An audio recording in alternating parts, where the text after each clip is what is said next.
Assalamualaikum warahmatullahi wabarakatuh. Salam, Om Swastiastu, Namo Buddhaya, salam kebajikan. Perkenalkan kami dari kelompok 3 Universitas Bangka Belitung, jurusan Hukum. Di sini kami ingin menjelaskan tentang kajian yuridis kami mengenai negara Chechen Republic of Icheria, yang selanjutnya akan kami sebut sebagai negara Chechnya. Perkenalkan, nama saya Aditya Gosanto Putra dan rekan-rekan saya. Perkenalkan, nama saya Maida Rindiani. Perkenalkan, nama saya Bella Dewanti Junaidi. Perkenalkan, nama saya Putra Yuwalanti.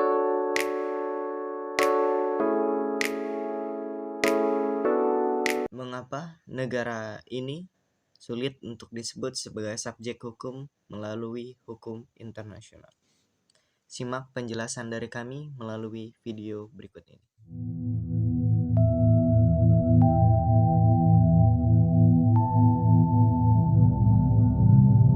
Chechnya adalah sebuah negara di Kaukasus Utara yang berjuang melawan kekuasaan asing terus-menerus sejak abad ke-15.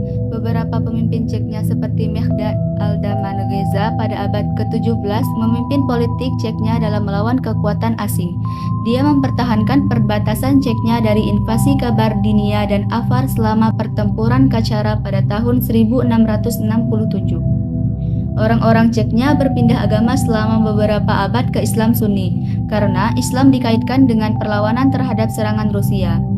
Pada abad ke-14 dan ke-15 sering terjadi peperangan antara orang-orang Chechen, Timur Leng, dan Tohtamish yang puncaknya pada pertempuran Sungai Terek. Suku Chechnya membangun benteng, kastil, dan tembok pertahanan melindungi pergunungan dari penjajah. Bagian dataran rendah diduduki oleh bangsa Mongol. Namun, pertengahan abad ke-14, sebuah kerajaan Chechnya yang kuat bernama Simsir muncul di bawah seorang raja Chechnya yang memimpin politik dan perang Chechnya, Khor Ela. Dia memimpin pasukan Chechnya melawan panglima perang jahat Mamai dan mengalahkannya dalam pertempuran Tatartub pada tahun 1362.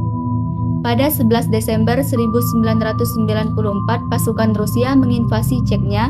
Mengatasi perlawanan keras, pasukan Rusia merebut ibu kota Grozny atau Dzhokhar pada bulan Maret 1995. Pada tahun 1996, Dudayev terbunuh dalam penembakan Rusia, dan tahun berikutnya ia menjadi mantan pemimpin gerilya Aslan Maskhadov terpilih sebagai presiden Rusia. Boris Yeltsin dan Maskhadov menandatangani perjanjian perdamaian sementara pada Mei 1997, namun pertanyaan mengenai status Chechnya belum dapat ditentukan. Diperkirakan 100.000 orang di Chechnya meninggal dan lebih dari 400.000 orang terpaksa meninggalkan rumah mereka selama tahun 1990-an. Pasukan Rusia yang ditarik dari Chechnya setelah perjanjian pada pertengahan tahun 1990-an kembali pada akhir tahun 1999 setelah Perdana Menteri Vladimir Putin menyalahkan kelompok separatis Chechnya atas pemboman yang menewaskan sejumlah warga sipil di Rusia. Pertempuran sengit kembali terjadi ketika pasukan Rusia menguasai republik tersebut. Para pejuang Chechnya yang dipaksa masuk ke pegunungan dan perbukitan terus menggunakan taktik gerilya. Pada bulan Oktober 2000, kelompok militan Chechnya merebut sebuah teater Moskow. Pada bulan April itu, Presiden Rusia Dmitry Medvedev mengumumkan bahwa Rusia telah mengakhiri operasi pemberantasan pemberontakan di republik tersebut. Meskipun demikian, pecahnya kekerasan secara sporadis terus terjadi. KRI adalah pemerintah separatis Chechnya yang belum diakui. Republik diproklamasikan pada akhir 1991 oleh Dzhokhar Dudayev dan terlibat dua perang dengan Federasi Rusia yang mengecam pemisahan tersebut. Pada akhir 2007, Presiden Ichkeria Dokka Umarov menyatakan bahwa ia telah berganti nama menjadi Republik untuk Nokskiko dan dikonversi menjadi sebuah provinsi dari Emirat Kaukasia jauh lebih besar dengan dirinya sebagai emir. Perubahan ini telah banyak ditolak oleh beberapa mantan anggota pemerintah Chechnya di pengasingan. Ichkeria adalah anggota Perserikatan Bangsa-Bangsa Tidak Terwakili dan organisasi mantan Presiden Georgia Sviat Gamsahurdia digulingkan dalam kudeta militer tahun 1991 dan menjadi peserta terkemuka dalam Perang Saudara Georgia. Mengakui kemerdekaan Republik Ceknya Ichkeria pada tahun 1993.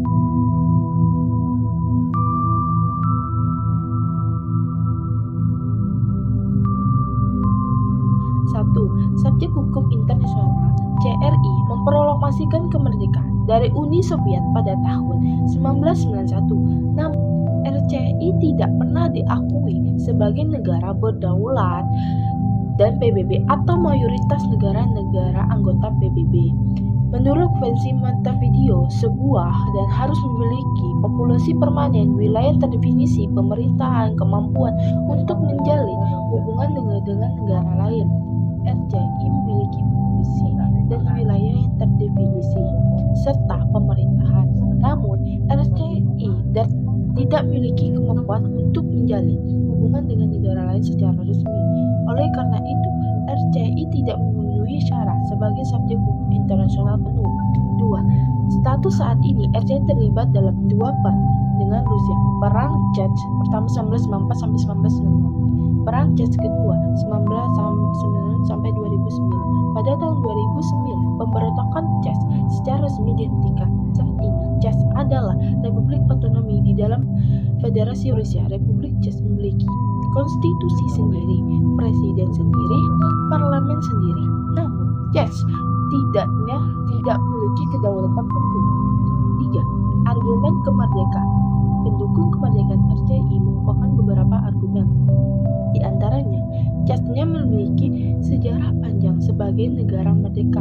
Chechnya memiliki budaya dan bahasa yang unik. Rusia telah melakukan pelanggaran hak asasi manusia di Chechnya. 4. Argumen menantang kemerdekaan. Penentang kemerdekaan RCI merupakan beberapa argumen, di antaranya kemerdekaan RCI tidak menyebabkan destabilisasi di kawasan Kaukasus Utara. RCI dapat menjadi tempat berlindung kelompok teroris. Kemerdekaan RCI dapat membahayakan keamanan Rusia. Kesimpulan, status hukum RCI adalah kompleks dan kontroversial. RCI tidak diakui sebagai berdaulat oleh PBB, tetapi memiliki beberapa karakteristik negara. Masa depan RCI masih belum jelas. Ada kemungkinan RCI akan terus menjadi otonom di dalam Federasi Rusia atau suatu hari nanti mencapai kemerdekaan.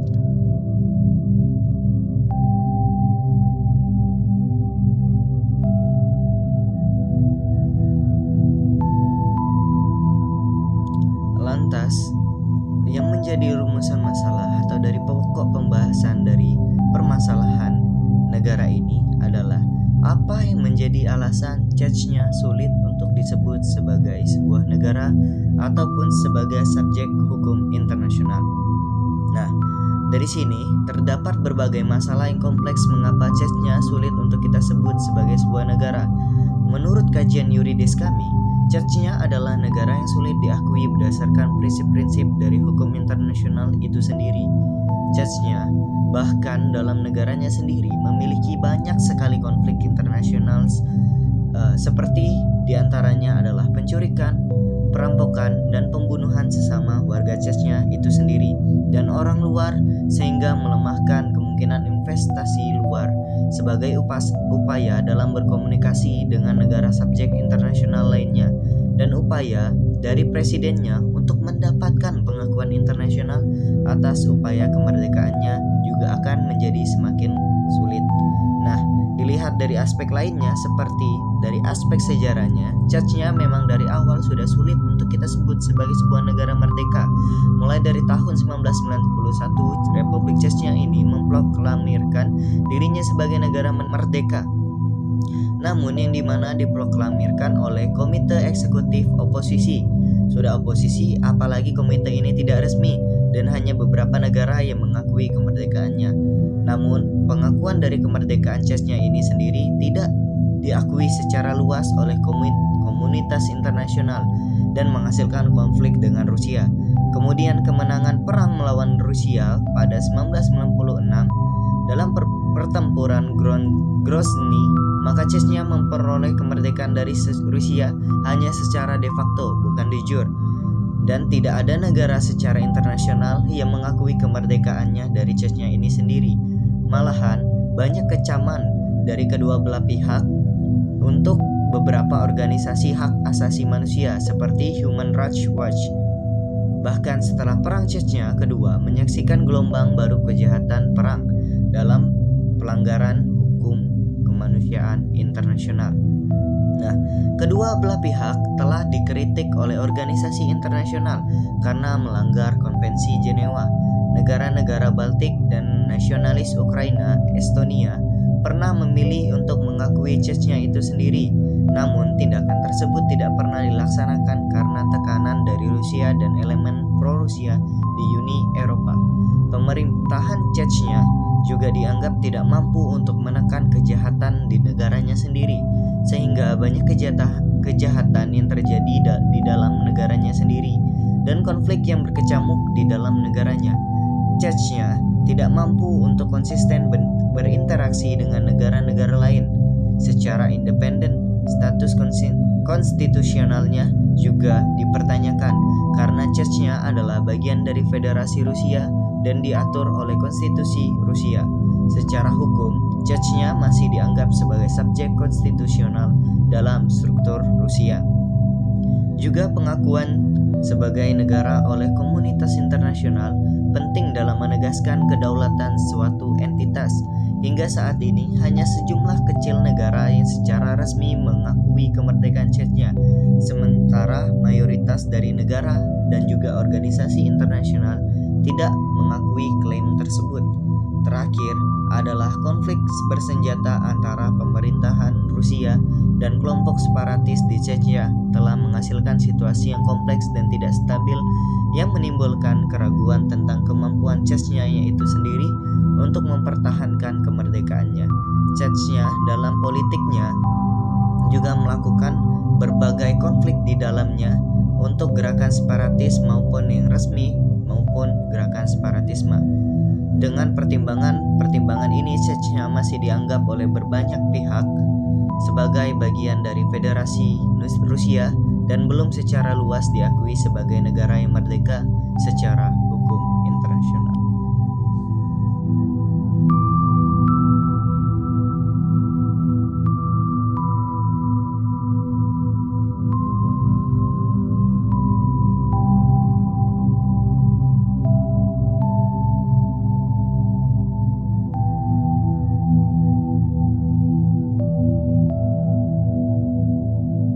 Keterikatan pada ekspansi dan kontrol regional menghalangi kepemimpinan Rusia dan rakyat Rusia untuk mengembangkan nilai-nilai sipil dalam demokrasi dan hak asasi manusia. Chechnya sangat penting untuk dipahami saat ini, karena mengajarkan kita tentang perang yang terjadi saat ini. Rusia telah lama menggunakan kekerasan demi kepentingan kekaisaran. Jelas bahwa rakyat Chechnya mendambakan kedaulatan melalui cara-cara yang pada awalnya bersifat damai. Deklarasi kemerdekaan Chechnya terjadi pada bulan November 1991, jauh sebelum pasukan Rusia mulai membantai orang-orang Chechnya.